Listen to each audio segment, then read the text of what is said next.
Hi, I'm Paul Haydocy with Road Adventures, and today I'm going to show you how to utilize your Clarion radio system. To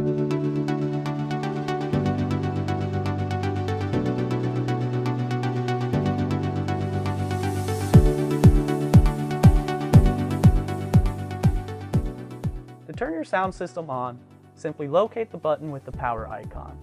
Press that in and you'll notice the screen lights up. When the radio is on the tuner setting, to cycle through radio stations, simply press the left or right arrows until the desired station is reached. If you would like to utilize the Bluetooth capabilities, simply press the power source button one more time. When you see the aux on the screen, you are now ready to connect your device.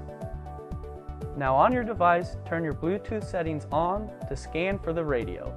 Each radio is going to have its own distinct name to connect to. You'll know you're connected when the radio shows you this screen. To turn the radio off, simply press and hold the power source button until the lights go out. You also have a remote for your sound system if you would like to change the settings from a distance. Thanks for watching. To check out more how-to videos, visit our YouTube page or go to roadadventures.com and start planning your next Great American Getaway.